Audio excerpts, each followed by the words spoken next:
ये एक नई डेवलपमेंट की साइट है। बेसिकली टनल फार्मिंग का प्रोजेक्ट है जिसमें यहाँ से मिट्टी उठा रहे हैं और बेसिकली समा का जो थोड़ा सा ऊपर वाला बेड का लेवल है उस पर शफरे कितने एकड़ जगह होगी?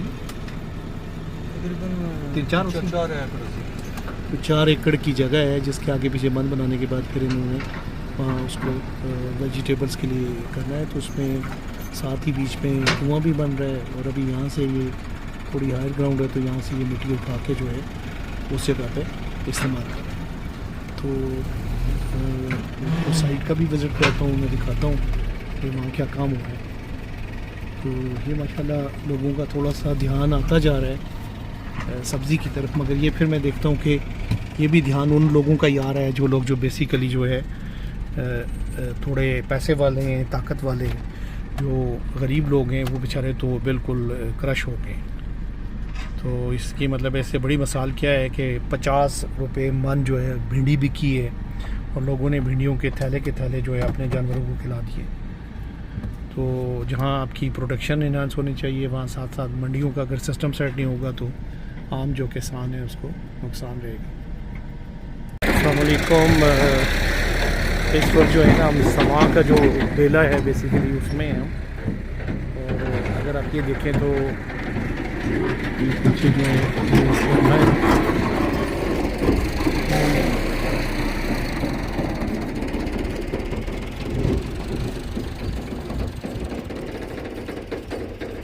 और ये बेसिकली एक प्रोजेक्ट चल रहा है जिसमें ज़मीन जो है उसके अगेंस्ट आगे पीछे एक बंद बना रहे हैं तकरीबन कोई 12 से 10 फुट चौड़ा जो कि 5-6 फुट ऊंचा होगा। और इसका पर्पज़ ये है कि इस ज़मीन में जब टनल फार्मिंग शुरू करें तो इस ज़मीन के बीच में जो पानी आता है, स्पेशली ये जो कूंदर लगी हुई है, नड़ लगे हुए हैं, इस इलाके से समा का जो फ्लड का पानी है वो पानी यहाँ ना आए। सो प्रॉब्ली ये सारा इलाका जो है ऐसे घूम फिर के ये सब जो है ये बेसिकली ये बंद बन जाएगा और फिर इनक्लोज़ हो जाएगा इलाका।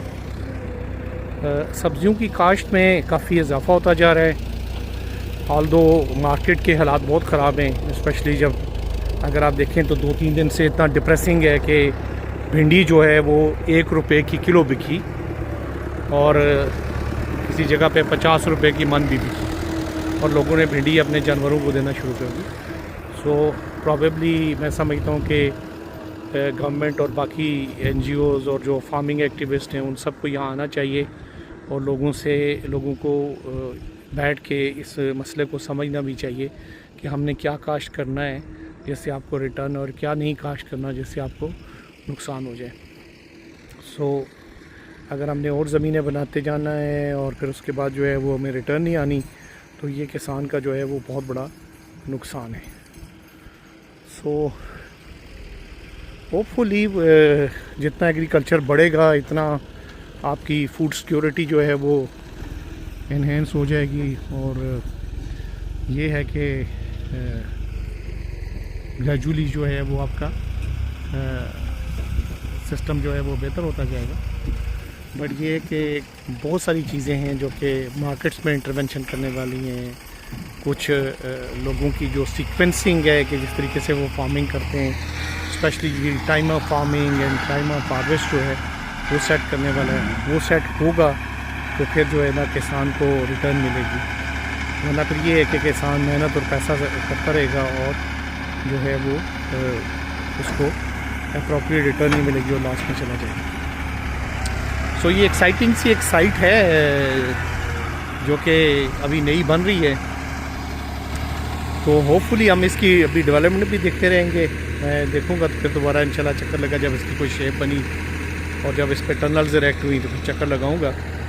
तो ये एक अच्छी चीज़ है जो कि हमारी तकरीबन मार्केट प्लेस के करीब आ जाएगी और यहाँ से जो प्रोड्यूस है वो अगर हम सिर्फ ट्रेडिशनल तरीके में ना लेके जाएं कि हम मंडियों में पहुँचाएँ, उसके बजाय अगर ये प्रोड्यूस जो है वो सीधी रिटेलर्स के पास चली जाए तो जैसा कि हम पहले भी इसके ऊपर कर रहे हैं, हम इसके IT सॉल्यूशंस और एक अल्टरनेटिव सप्लाई चेन पर भी काम कर रहे हैं NGO किसान के नाम से।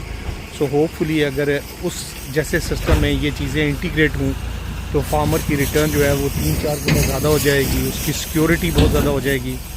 और मैं समझता हूँ कि शायद इंशाल्लाह वो जब अल्टरनेटिव चेन पे हम काम करेंगे तो तकरीबन हर बंदे को तकरीबन 30% जो है ना सेविंग होगी। तो चलें इस पे आपको फिर दोबारा भी अपडेट देंगे इस पे, क्या है ठीक है। तो जब तक जो है अल्लाह हाफ़िज़।